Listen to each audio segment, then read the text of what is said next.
want to get me awake in the morning. But this is the way you start it. As Black Stallion would say, the mighty Lord Kitchener and in A minor. And it's clearly going to reflect the buzz that we're going to be feeling, at least in and around the city and in Spaniards sporadically all over the country this week, coming this weekend, culminating this weekend in the first international conference on Pan and World Panorama competition. We've had, at very short notice, Pantrinbago President Mr. Diaz has agreed to come on and discuss this landmark event. So, Mr. Diaz, welcome to 107.7. Thank you very much. Good morning to you, and good morning to you, Ronnie Bishop. My brother, how are you? Good morning. And good morning, Trinidad and Tobago and the wider world. Thank you so much. So, we're going to start. What's the status right now? Because we know, let's give you a little bit, our listeners a little bit of background.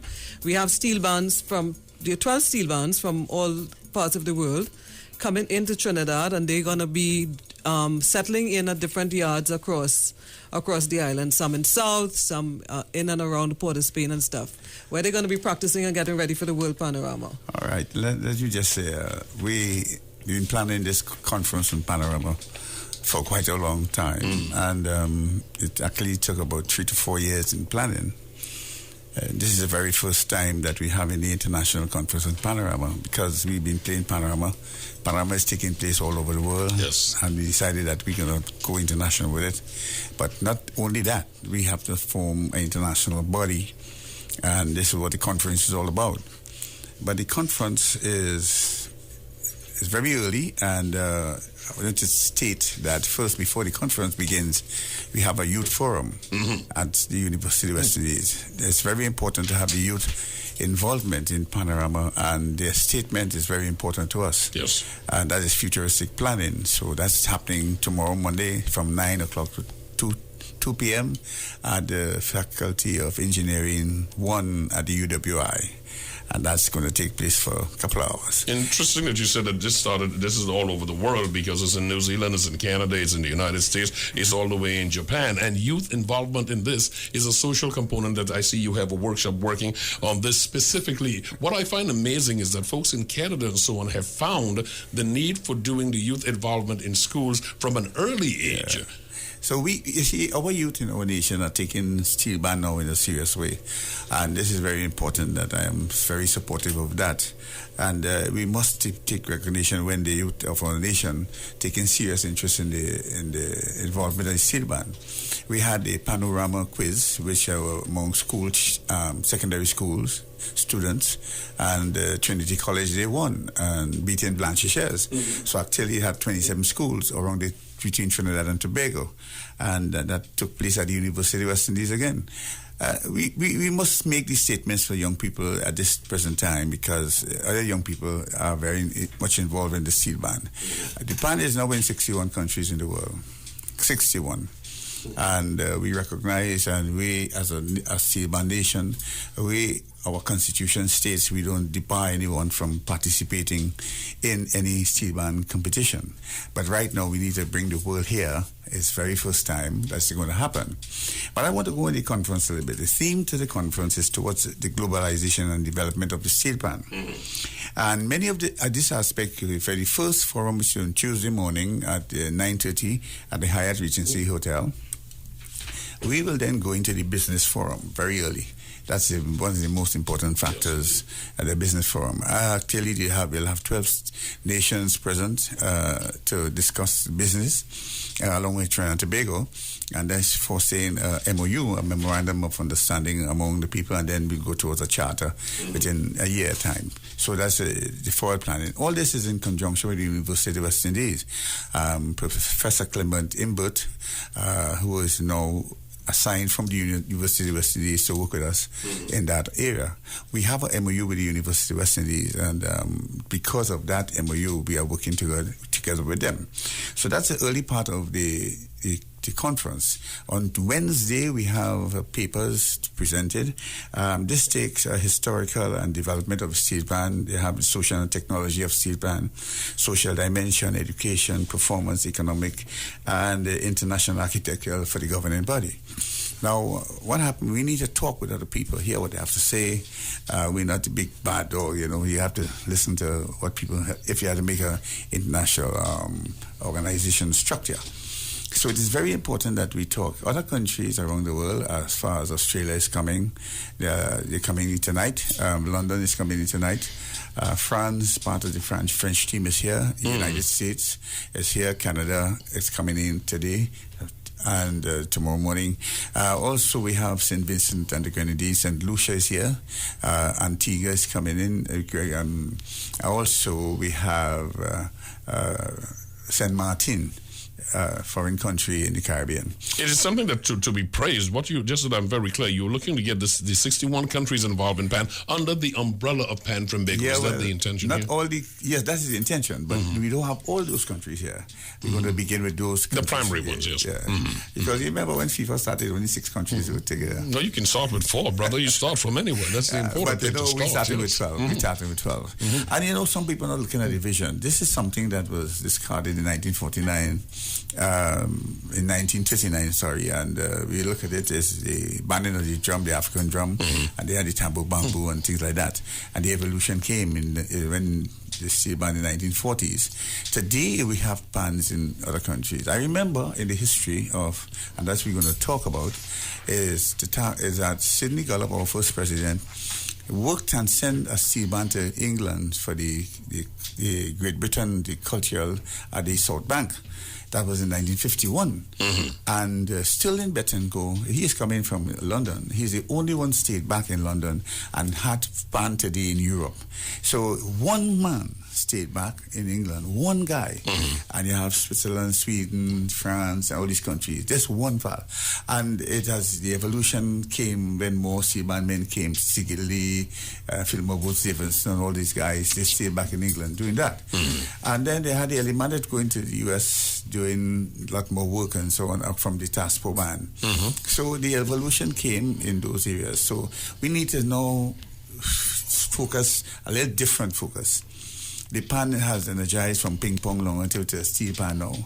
We have standardized most of the pans. You have a low C tenor pan, and then you have fourths and fifth, which Anthony Williams made. So that is basically what we are moving into a particular direction. In the school system, we have one set of pans to go to schools. So all these different part of technology is going to be discussed within the conference. In case you just tuned in, that voice you're hearing is of Keith Diaz of Pantrinbago. We're talking about the International Conference on Pan that's coming up here. Mr. Diaz, nuts and bolts. We're going to get down to it. There are a couple of things that we need to clarify for our listeners. First, yes, we're hosting an international conference on PAN. Is this a case, would you admit, of the horse bolting and leaving the stable, and then you all are now trying to harness it? Because from what we're seeing, from what we're getting back from international, there's a certain level of management in terms of individual bands out there in the world that is clearly lacking across the board in a lot of instances in Trinidad. That's one where they have taken the PAN, where PAN is in schools, at least in the United States, the level at which it is in the United States, in Britain as well. That is not as organized. We have instruments at various schools throughout the island as part of the music program, but it is not carried out as diligently as it ought to, us being the home of it being our national instrument. That's one. The questions I usually ask them like 3 at a time. I'm sorry. And there's this other thing is like, and I also saw it on When Steel Talks. It's what I am thinking is what someone put it a little more harshly on When Steel Talks is that, hey, when you bring all these people here to Trinidad, take them on a site visit to your Pantrinbago headquarters, that piece of land that is languishing on the highway. Yeah, and for me personally, I am looking at, we are going to host a world panorama, and we're going to go with a makeshift stage in front of the grandstand in the savannah. What is the international standard? What are we doing? What are we offering to an international standard in terms of international standards? All right. Let me start with school pan in schools. There are quite a number of people. This started in England many years ago because they are looking at the steel band man in Trinidad in a particular way. We're not fooling ourselves about that. And they started and teaching the children in school because, you see, pan make a child have great retainers. But after we mentioned within the organization over years, before I came as president, they started Nestor Sullivan, Teddy Belgrave, and these people started to educate the steel band movement about getting the children to be involved in Pan in schools. So we came on a little late with that. So I agree with your comment in terms of how we were. But right now, we have Pan in 118 schools in Trinidad and Tobago. And the Ministry of Education, I have to give them some kudos. When Ms. Manin came, she had the program, then followed by Tim Gopi Singh, and continued the program. So we have some of the better teachers in Trinidad and Tobago with the Pan schools, because we have a specific development in terms of you must be qualified and have that qualification for Pan school to be a teacher in the first place. Secondly, to be able to execute music in the school system, so the children will learn music. There's another thing that was done in Trinidad and Tobago where there's a standard set. The standard of the school, the pans in the school, all at one standard. So you could go from school from Toco to Port of Spain to San Fernando to Tobago is one single style from tenor to bass. So you could just bring one set of pans and the children just bring the children after. This is what we did. Now, that is not going on in schools outside. Can I just ask, before we go outside, because we want to get it clear for listeners, because these are the questions that people are asking, so that's what we would ask. Yes, Pan in school. So what outside of Schools Panorama can we get for the youth to express themselves? Because they come and they play with the larger bands at Panorama, and that's it. What else outside of Schools Panorama do they have? Well, or can they be mobilized and organized and look forward to? This is part of the forum that we have in tomorrow. What I did for the past 2 years is that I spoke to Professor Sankar at the University of West Indies and started a program when children tuition going into the university, having young children perform there. Then we went across the country with some other youth programs during the year. We have in Steel Band Month, we have Youth Week in terms of expressing what the youth have to say in the band movement. This wasn't happening before. And we know that we are faulted in many ways, but we are not perfect in terms of some of the areas in development of the youth. But we are going to put in some programs right now with a young person who is involved in Youth from South, and he is working on program. He is working on some other programs for even the booklet for teaching children, especially to get involved in Pan in schools. So we are working slowly, but surely, and we're not perfect as anybody else in the organization. What is happening is that the funding, that is one of the main things in terms of funding for these programs in the school system, is we need that the ministry put out a little more in terms of funding for those, especially for the tutors, because sometimes you have one tutor team about 3 and 4 schools, and it's very difficult at this time. But the Pan people, they go ahead and do it because of love, and they know it's their national instrument, and they continue. We had serious problems, and some of it are clarified within the ministry, and some still not being clarified. But right now, this is what we have in the program in terms of the 118 schools that we have in Trinidad and Tobago. Whose responsibility is it for the pans that each school would have been given us? Who's responsible for seeing that those pans are always tuned, they're well taken care of, and all of that? Before Pantrinbago only now got a contract late last year for providing 25 steel bands to the schools. Prior to that, they had different tuners, people doing, different things in terms of supplying the pans in the schools. And we were not in charge of that at that time. The ministry went ahead and got pans from different tuners from across the place. But we now got a Pan Tuners Guild, and we put a lot of things in program. One of the things that we put in the program in Pan School, we don't use any chemical drums in the school system. We stopped those things because this was happening prior to when we came involved. We put every new drum, because the chemical and the OSHA Act and all these things. So we made sure that have new drums for the children in the school, not chemical drums. That's what we do. What we did at Pantrinbago, and provided those 25 schools, and we have provided that in the school system. Okay, well, and your headquarters? The headquarters. Now, prior to I being in office, Mr. Arnold was president when he went ahead and it's under the UDICOT, and UDICOT has the contract arrangement for that. It's embarrassing, yes, we know that, and I've been trying. I had numerous meetings.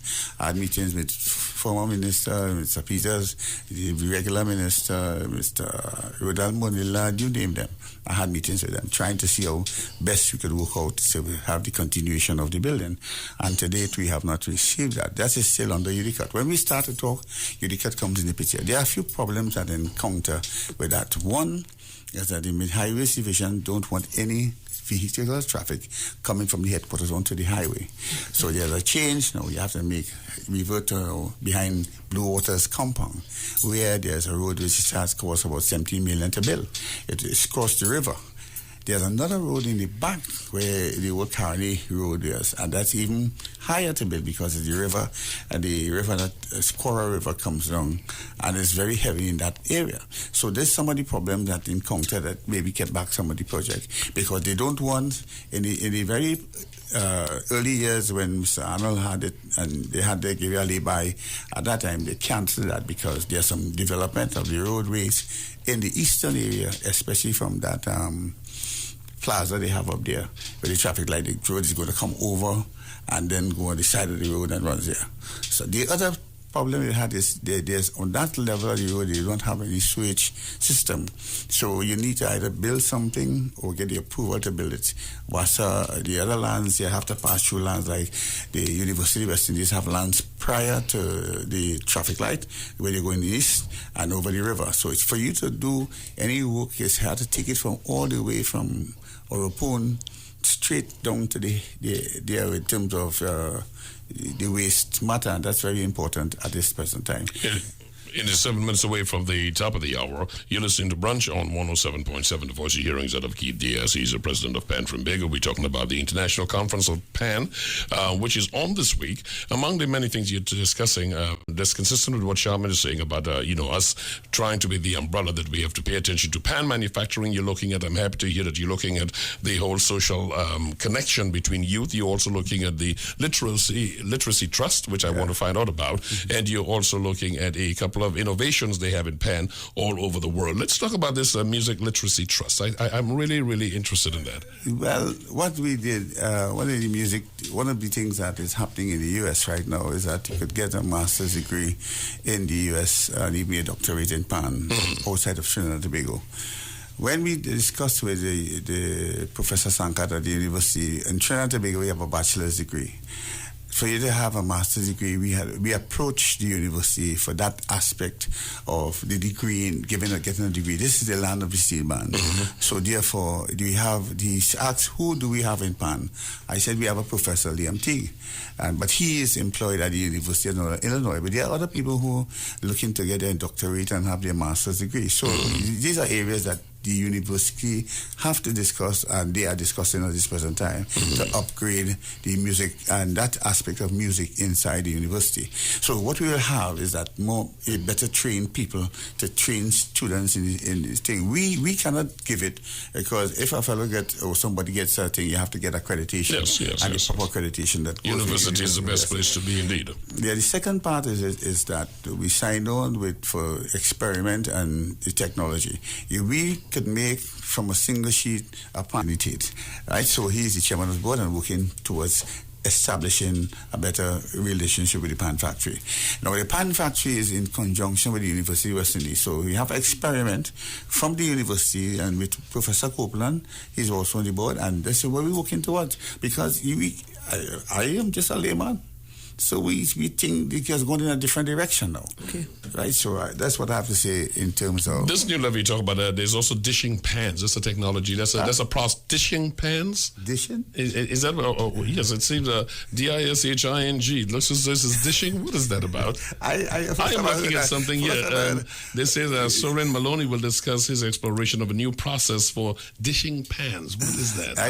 I first time I heard that. So okay. I was looking at it, and it did... I highlighted it because it got my curiosity. No, there's a technology that Professor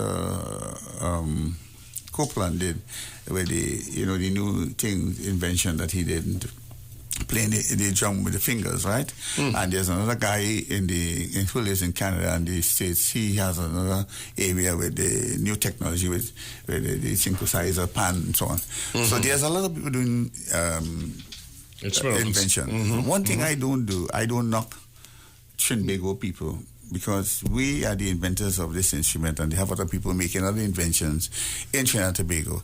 And I'm not one to knock no one from TNT.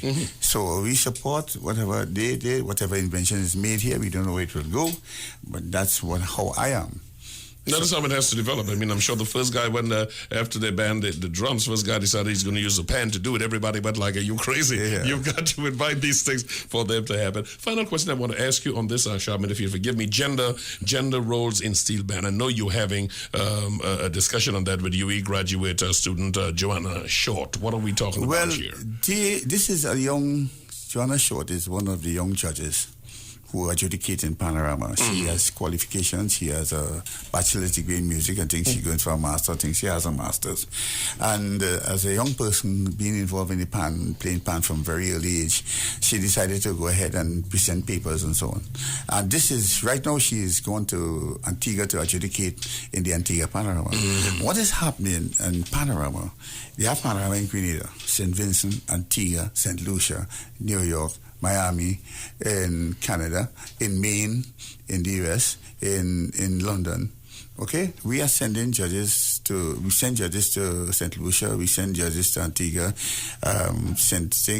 New York, Canada, and there are some judges going to leave to London from Trinidad and Tobago. They are qualified. They have their degree and so on, and they know the music. So actually, what has taken place? All the Panorama started in Trinidad and Tobago in 1963.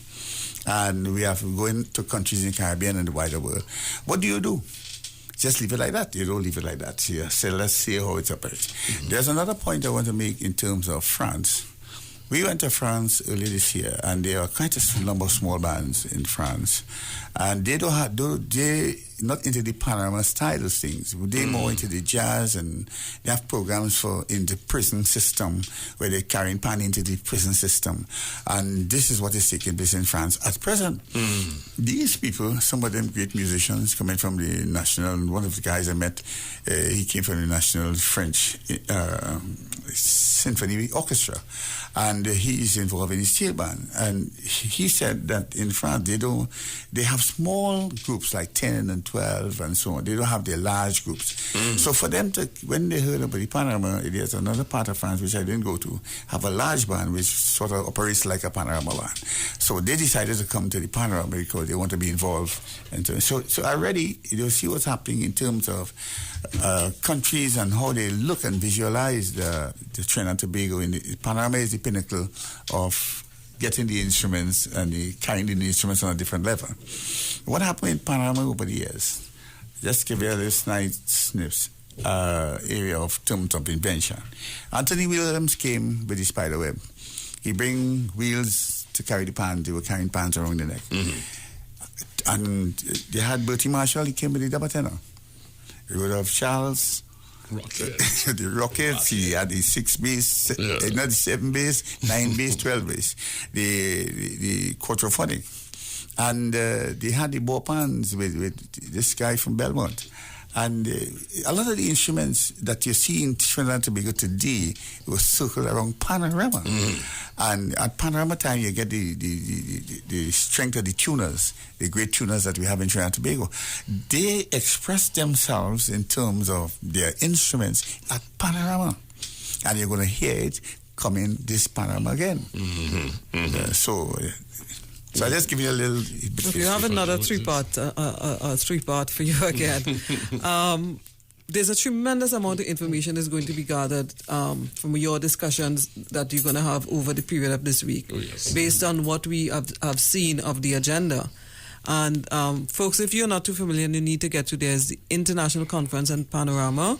There's a secretariat. They've got a Facebook page. If you go there, you're going to get a really live, nice, active update on what's happening and who's going where and what bands from foreign are here and where they're going to be located and stuff. So your children are on vacation and you get out and you take them out during the week and let them go and see international people operate. You go to Starlift, you'll find a band, you send the Jamaicans up to sound specialists up in Laventille, so you can go out there and all of that. But Sharmain, I'm going for Wednesday.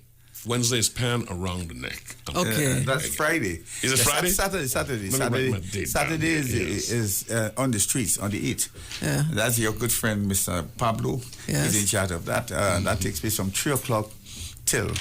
They'll go from Park Street along the road up to Charlotte Street. Okay. The reason for that was to get the people, especially foreigners, a taste of how it began. On the streets, yeah. On the streets. No, I interrupted Sharmain. Let her go ahead. I just want to make sure I got my Pan Around the Neck day right. Bishop, Sharmain? there's no Pan Around the Neck in Trinidad anymore, literally as you knew it. So there are small steel bands that go on the street. They're not Pan Around the Neck. Well, we come from the old school. Except for Tripolians, right? Probably. No, they have jar roots. They don't mess with that. Yeah, okay.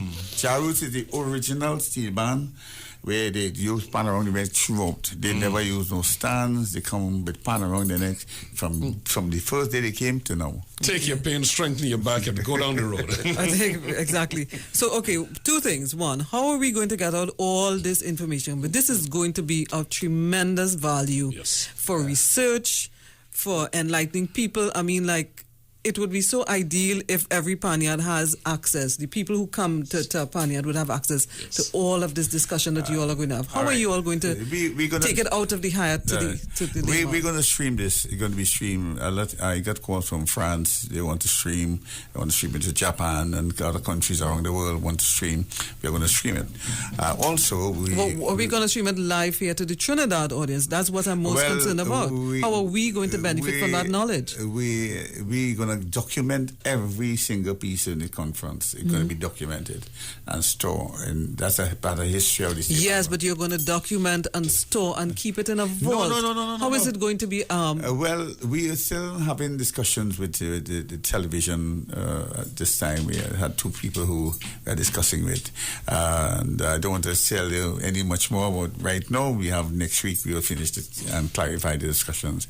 Because what we did with Pan, the quiz, we recorded it and we showed it on 2 occasions on CNMG, and we're going to continue showing it because we have slots in CNMG which we'll have throughout the course of the year.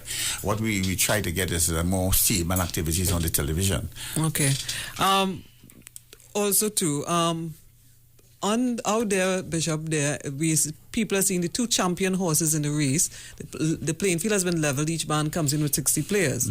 The 2 champion horses in the race are on George Street, George and Duke, and across at one next to One Woodwork Place. So that's Phase 2 and All Stars. The 2 champion horses, people are seeing that.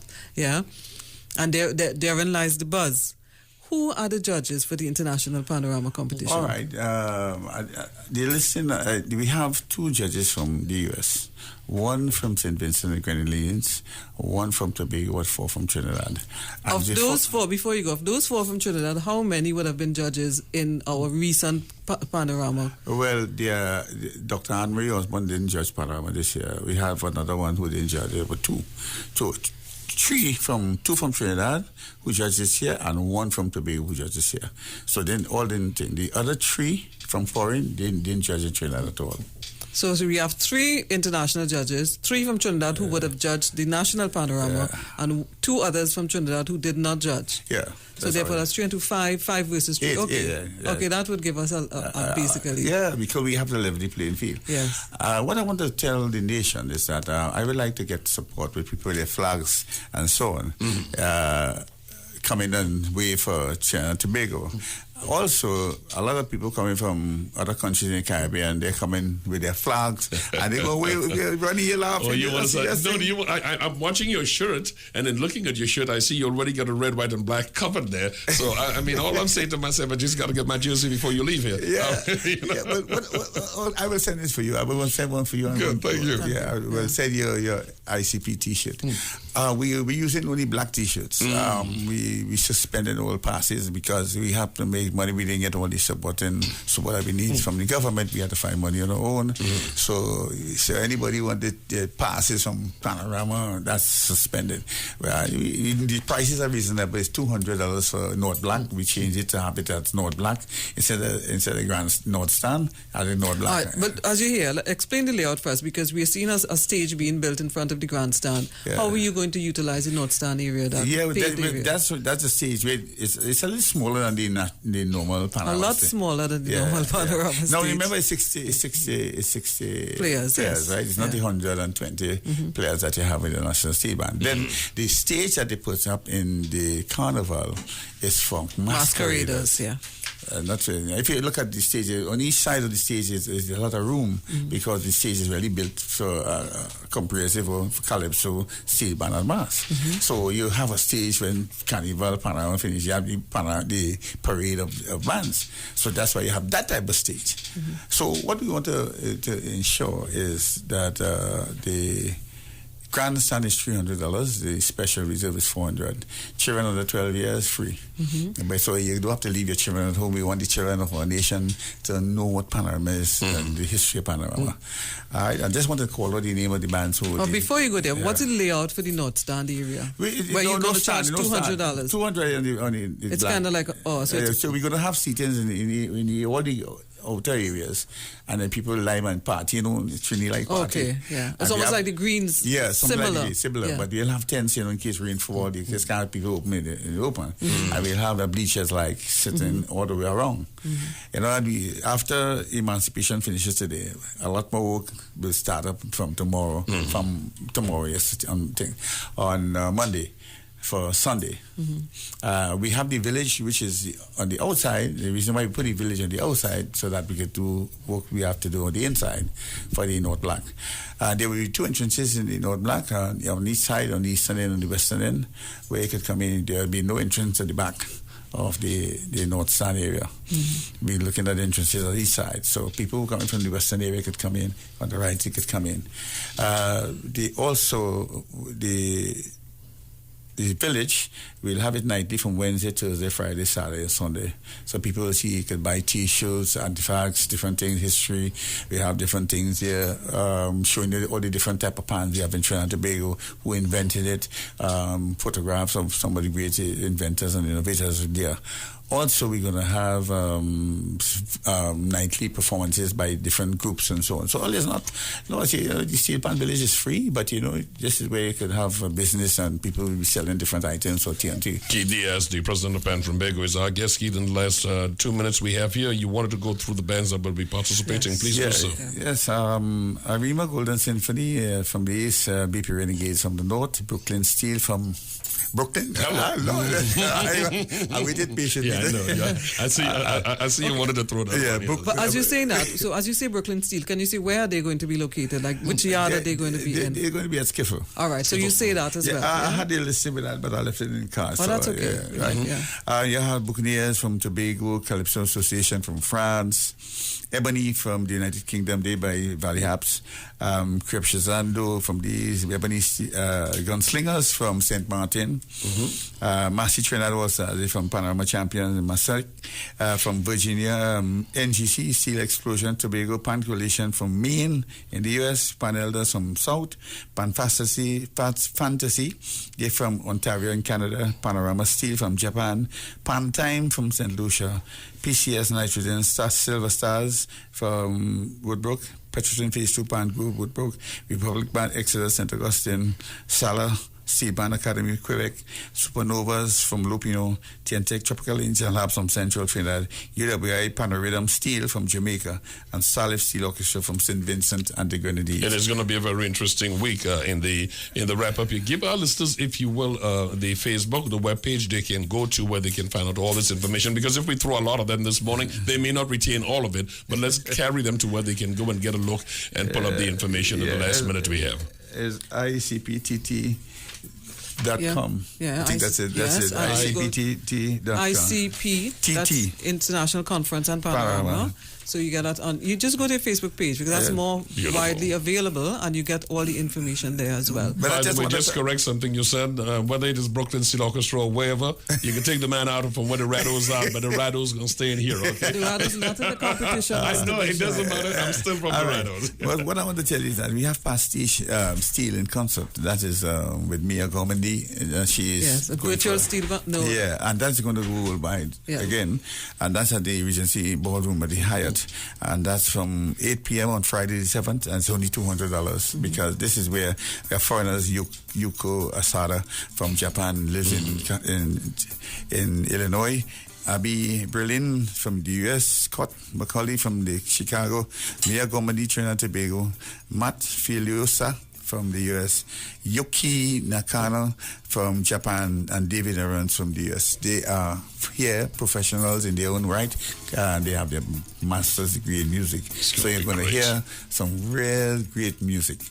Okay. I'm so glad we got the chance to bring this information to our audience this morning, Sharmain. This is really good information. Keith Diaz, I'm waiting for our T-shirts right now. Okay, you've got. I'm going to put you in a short time. They promise you a pan hall and theater and stuff. Will you promise us the T-shirts? We want it in 2 days. All right, you get it before 2 days. What happened is that I always looked on to you all on a Sunday because when Sharmain called me, I was? No, tell me. In Toko. Ooh. And you zoomed here.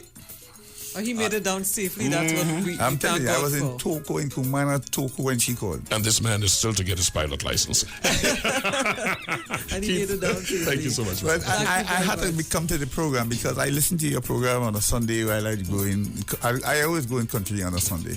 So when you're going on this eastern end, you just pick up the station. So I always listen to you also. Thank you so much, man. We truly appreciate it. Thank you very, very much for coming. And we're Thank you glad very to much. have done You this have a at all. wonderful day, right?